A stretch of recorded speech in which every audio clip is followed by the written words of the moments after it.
I'm Ethan Marshall, 32, a guy who thought he had life figured out. I'm a project manager at a construction firm in Redstone Creek, a dusty speck of a town in northern Arizona where the sun scorches the earth and the horizon stretches endlessly into jagged mesas. My wife, Tara, and I had been hitched for 4 solid years. Not some fairy tale romance, mind you. Anyone who claims their marriage is flawless is either delusional or a damn good liar. But we were steady. We had a cozy, sun-bleached bungalow on the edge of town, decent jobs, and neighbors who didn't mind us crashing their backyard barbecues. I'd get home by 6:15 sharp, dependable as clockwork, while Tara shuffled papers as an admin assistant at a dental clinic.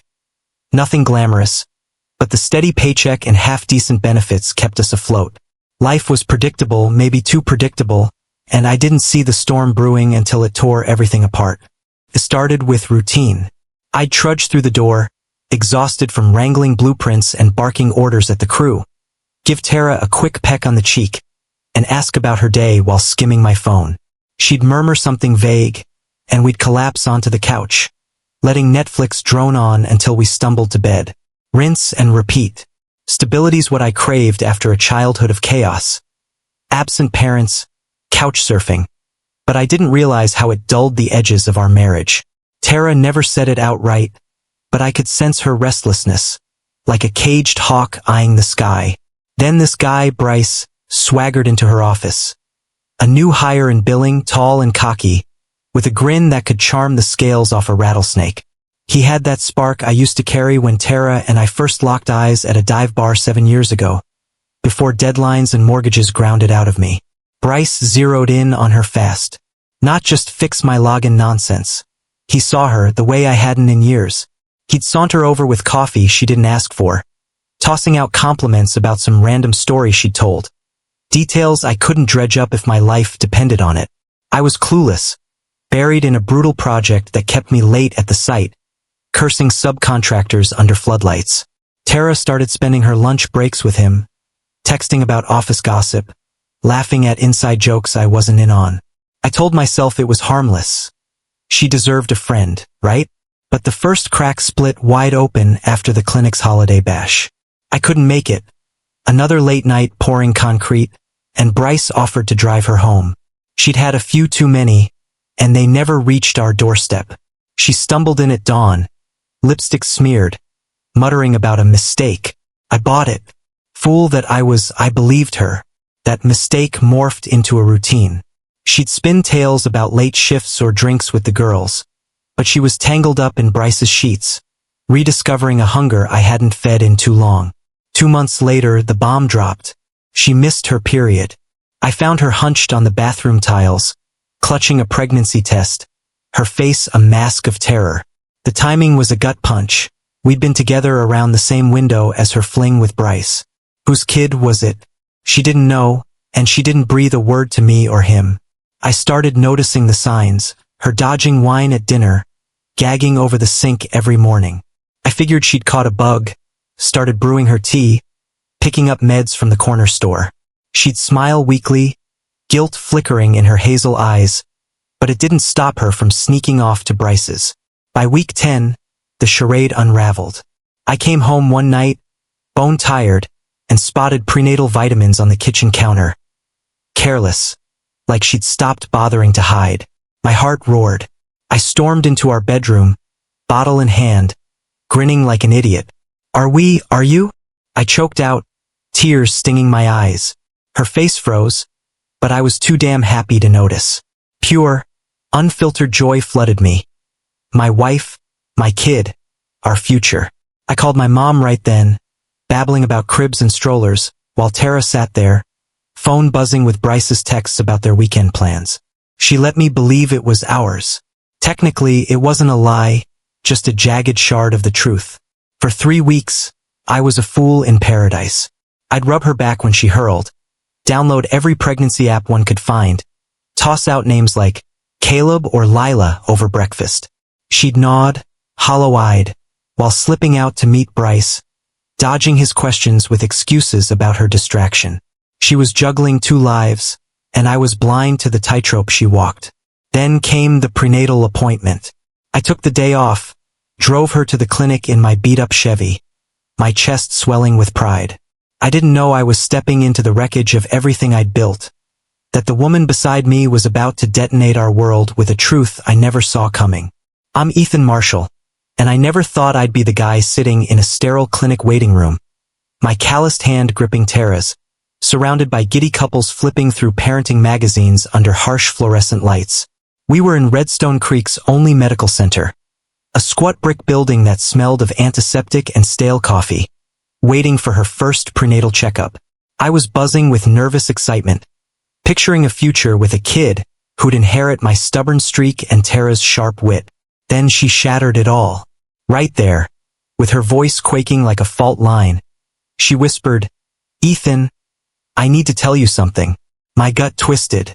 I haven't been faithful. The words slammed into me like a sledgehammer. I've been seeing someone from work, and I don't know if the baby's yours or his.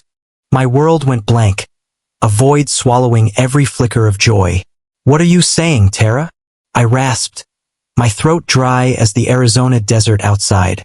She confessed, a few months, some bastard from her office. I shot to my feet, knocking over a flimsy plastic cup of water that splattered across the linoleum. Head swiveled, eyes boring into us, but I didn't care. How long? I demanded, my voice a low growl. A few months, she admitted, barely audible. I expected rage to erupt, to roar out of me like a dust storm, but instead, a cold numbness seeped in. I snatched my jacket off the chair, the leather creaking in my fist, and stormed out. She called my name, her voice cracking, but I didn't look back. Couldn't. I drove my Chevy straight to the edge of town, past the rusted water tower and the skeletal remains of an old copper mine, and sat there until the sun bled red across the mesas, trying to figure out how my life had imploded in under a minute. That night, I didn't go home. I crashed at a buddy's trailer, staring at the cracked ceiling while guilt and fury wrestled in my chest. The next day, Tara tracked down Bryce, the smug prick she'd been tangled up with, in the clinic parking lot. She spilled it all. The pregnancy, my knowing, the paternity roulette. I wasn't there, but she told me later how he'd stared at her, his eyes narrowing with a calculating glint, like a coyote sizing up prey. "How do I know you're not just pinning this on me now that Ethan's caught you?" he sneered, checking his watch as if she were a minor inconvenience. She snapped back, wounded. "You think I'd fake this?" He shrugged, cool as ice. "We need a paternity test. And keep it quiet at work, for now. No concern, no warmth, just a transaction."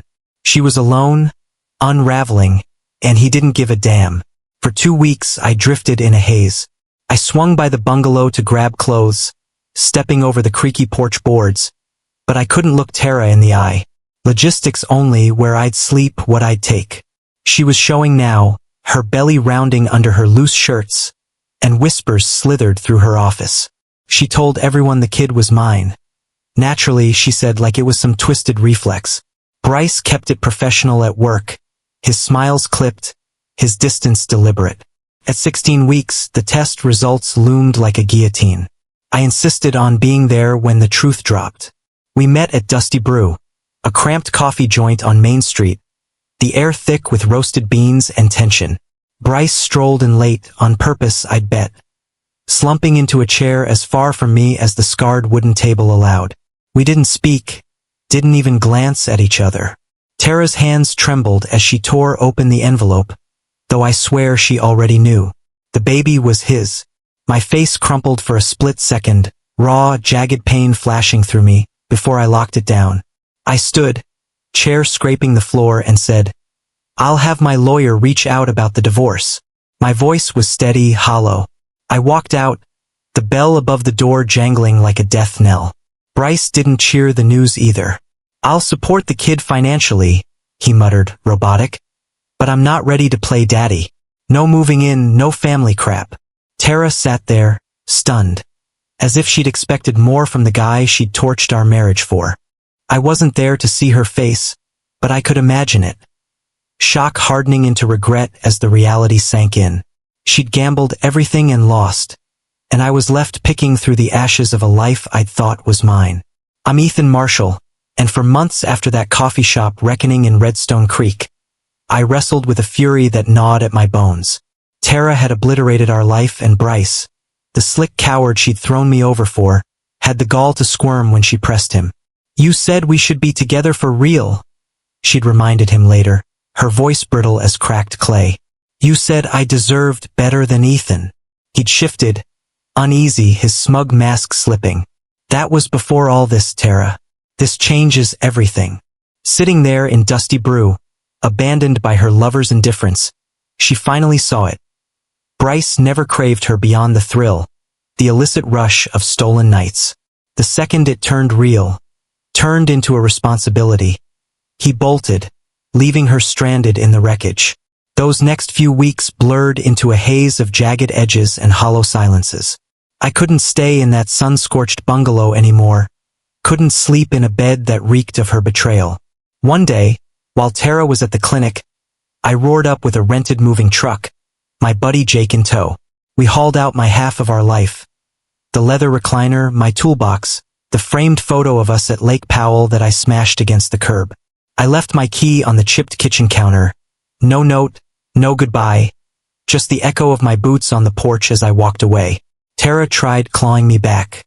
Long, desperate emails flooded my inbox, dripping with nostalgia about our first date at the rodeo. Promises we could stitch this mess together. She sent flowers to the construction site, a pathetic bouquet of daisies that wilted under the crew's stairs. One night, 5 months pregnant, she showed up at Jake's trailer, sobbing in the gravel driveway, her swollen belly stark against the moonlight. "Just 5 minutes, Ethan," she pleaded. Jake's wife, Marla, stepped out instead, her voice soft but firm as she guided Tara back to her car. "He's heartbroken, Tara. Give him space to breathe." I watched from the window, fists clenched, my chest a furnace of grief and rage. Tara didn't have time for space. She was carrying a kid, a boy as it turned out. Bryce, the deadbeat, deigned to show up for one ultrasound, perched stiff as a board beside her while the tech traced tiny hands and feet on the grainy screen. "It's a boy," the tech chirped, beaming like they were some picture-perfect pair. Tara's eyes glistened with awe, but Bryce just glanced at his watch, muttering about a conference call before slinking out. She sat there alone, cradling the news while he dodged the weight of it. Back in town, our old crew picked sides. Most rallied behind me, though they masked it with tight-lipped nods. Tara's best friend, Lena, stuck by her, but even she couldn't hide the sting in her voice. One night, over melting pints of ice cream on Tara's sagging couch, Lena sighed, "I don't get it, Tara. Ethan worshipped you. Everyone saw it." Tara whispered, "I know," her defense crumbling like sand. She torched a man who'd loved her fiercely for a guy who'd never cared beyond the chase. By her third trimester, she was a ghost adrift in Redstone Creek. I'd moved into a cramped apartment above the hardware store, the kind of place where the walls creaked with every gust off the mesas.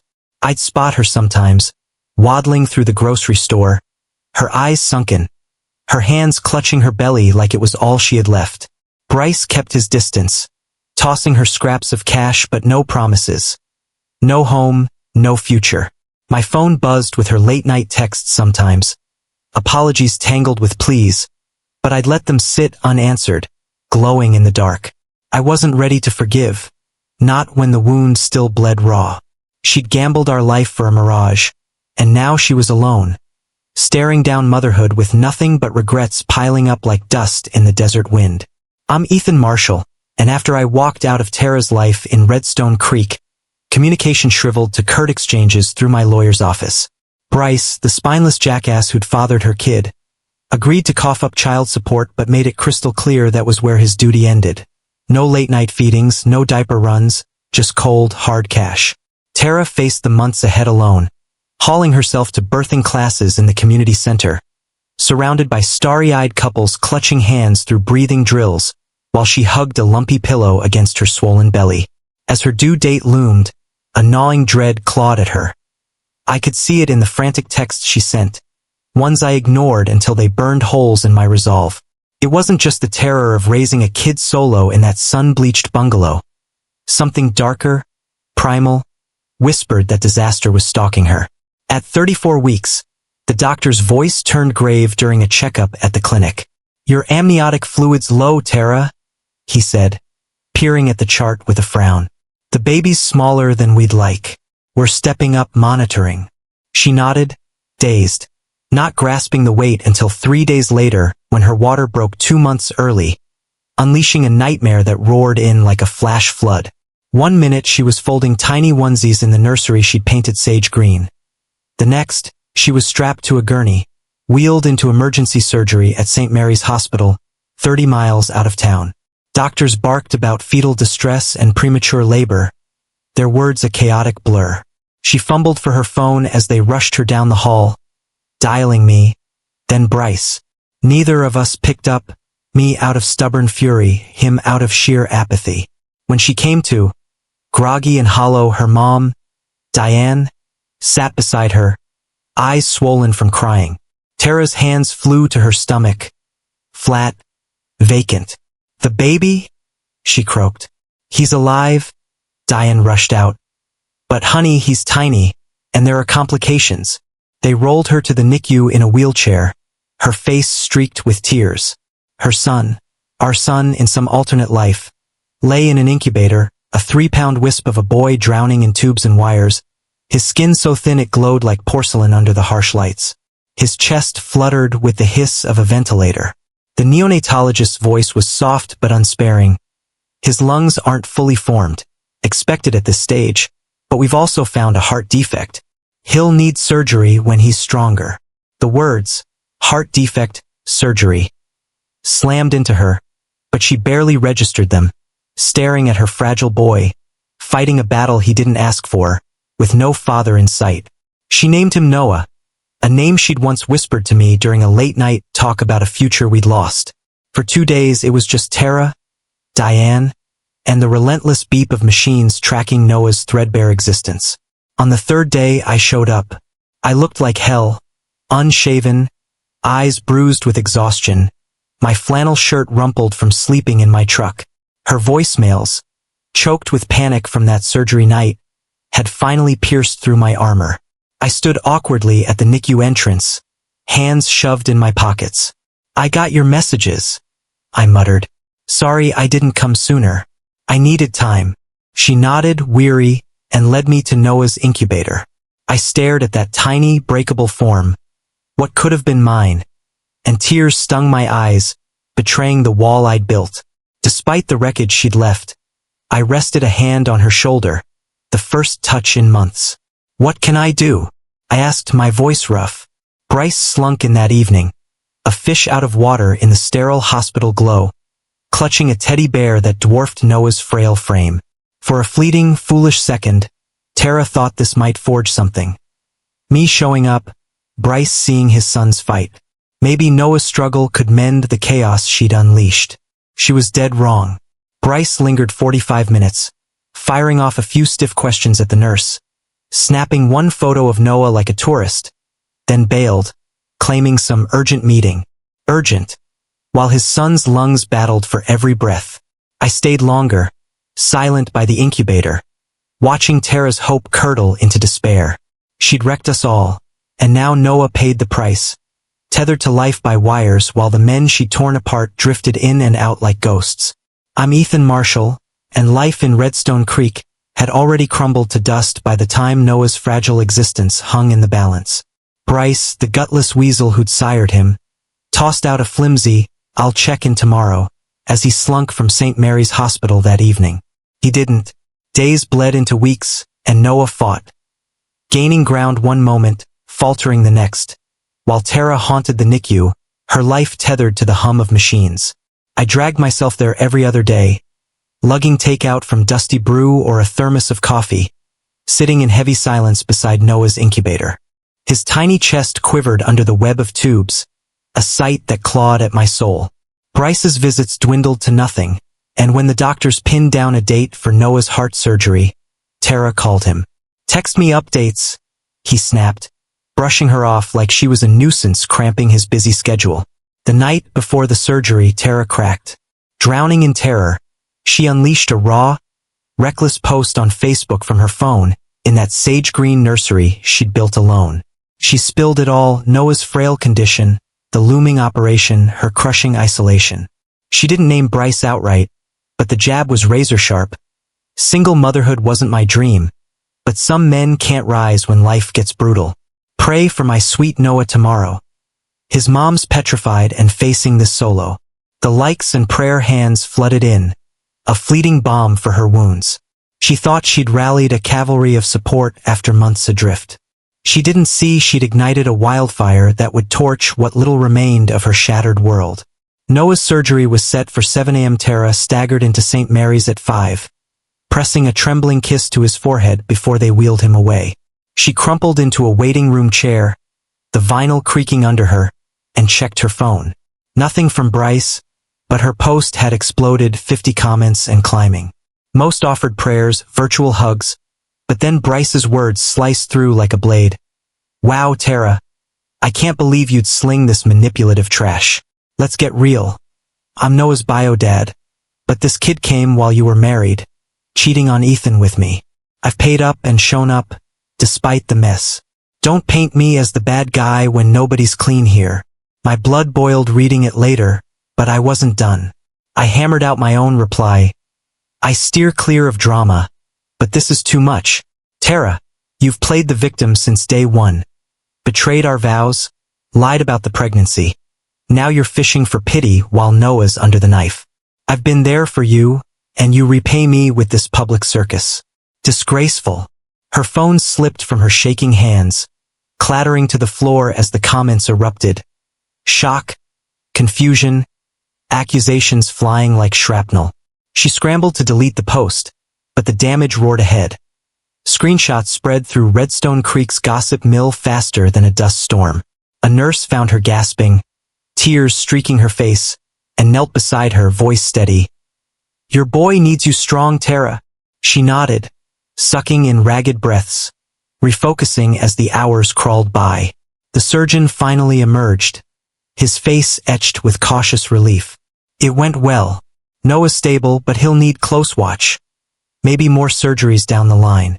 I'd braced for neither me nor Bryce to show after that online slaughter, but I couldn't stay away. I rolled up to the hospital that afternoon, unshaven and hollow-eyed, the weight of Noah's fight dragging me back despite the chaos Tara had unleashed. Bryce trickled in later, clutching a gas station coffee, his jaw tight. He didn't speak to me, just hovered near Noah's incubator, staring at the boy he'd barely claimed. Tara watched us both, her eyes flickering with a desperate hope that this might stitch something together. Didn't.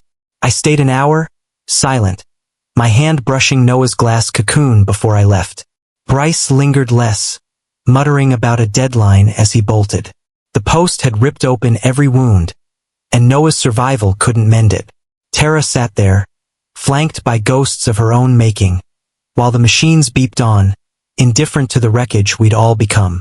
I'm Ethan Marshall, and that evening after Noah's surgery in Redstone Creek, I stormed into St. Mary's Hospital, my face taut with a simmering rage I could barely leash. Tara stood there, fragile and frayed, but I cut her off before she could speak. I'm not here for you, I growled, nodding toward Noah's incubator. I'm here for him. He didn't choose this mess. Bryce, the slimy coward, didn't even show his face, just fired off a text to Tara. That Facebook stunt was the last straw. My lawyer's handling support and visitation. Don't contact me directly again. 6 months later, the second online explosion hit, right as Noah neared his first birthday and a second heart surgery loomed.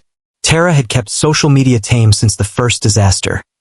Cute snaps of Noah with bland captions. But that milestone, a day doctors once doubted he'd see, snapped her restraint. She unleashed a sprawling post, Noah's Heart Warrior Journey, plastered with hospital photos, a fundraiser link, and a barb jab, raising him solo because some folks bolt when the going gets rough. It blazed through our dusty town like wildfire, raking in praise and cash from strangers who hailed her grit. She didn't see the fuse she'd lit. Then Bryce's sister, Kelly, retaliated, splashing screenshots of their texts across the thread. Proof Bryce had offered weekends with Noah, begged for doctor updates, sent extra cash beyond court orders. Tara had dodged him, brushed him off, even scheduled Noah's appointments during his work hours, then whined online when he didn't show. The backlash roared in, swift and brutal. The fundraiser froze mid-investigation. Friends who cheered her turned venomous. And her mom, Diane, called, voice trembling with shame. "This isn't who I raised, Tara. Weaponizing that boy, lying for pity. I'm ashamed." That cut her deeper than any comment. Diane had been her rock, unwavering through the chaos, and now even she recoiled. Bryce's lawyer pounced, demanding court-ordered visitation and joint medical say. That night, drowning in hate mail and notifications, Tara torched her social media accounts, deleting everything. She slumped in Noah's nursery, a cramped corner of the bungalow with peeling cactus decals, watching his chest rise and fall, whispering, "I'm sorry I made it worse." The truth she dodged for over a year finally sank its claws in. She wasn't the martyr here. Her selfish choices had birthed this storm. Then she'd fanned it with half-truths and a ravenous hunger for validation. She hadn't been abandoned. I'd walked away, Bryce had pulled back, both of us driven off by her games, not our failings. When Noah's surgery got rescheduled, she swallowed her pride and texted us the bare details. No manipulation, no tears. To my shock, we both showed. I rolled up to St. Mary's in my Chevy, dust caked from a site job, and Bryce slouched in late, avoiding my gaze. We perched on opposite ends of the waiting room, trading stiff nods but no words. The doctor emerged, weary but hopeful. Surgery went smooth. He's a fighter. Relief flooded me, mirrored in Bryce's slouched shoulders. In that sterile glow, I saw it. Noah had two men who gave a damn, despite the wreckage Tara had wrought. In the months after, Tara did the unthinkable. She stepped back. She signed off on Bryce's custody deal without a fight, quit posting Noah's life for likes. Let me drop by without strings. Noah's almost 2 now, a scrappy kid defying every grim prognosis. He toddles around, babbles a handful of words, with Bryce's restless curiosity and my quiet calm. Bryce and Tara settled into a co-parenting truce, civil, not cozy. He shows up for his weekends, even shifts work for big appointments, more than I'd pegged him for. Me? I'm no legal kin, but I've carved out a spot as Noah's unofficial uncle, swinging by with a toy truck or just to watch him giggle. No obligation, just choice. Last week, we hit a checkup together. Me, Bryce, Tara. Standing in the hospital parking lot under a blazing Arizona sun. Bryce broke the silence, voice flat but steady. "We'll never be buddies, Ethan. Too much blood under the bridge. But we're Noah's people forever, and maybe we're not screwing this up if we keep at it." It wasn't warm, wasn't forgiveness. Just raw honesty, more than I'd expected after the war we'd waged. Tara doesn't get fairy tales or quick fixes. Her choices burn those bridges. What she gets is the grueling grind of earning trust, brick by jagged brick. What I get is seeing Noah thrive, knowing my job is shielding him from the fallout of her mistakes. She'd craved us to fight for her, to chase her through the betrayal. Instead, Bryce and I chose decency for Noah, drawing hard lines with her. It's not the epic romance she dreamed up, sprawled across some desert horizon. It's uglier, truer. A reckoning where she finally faces the chaos she sowed, and we all claw forward for a kid who deserves better than the hands we were dealt.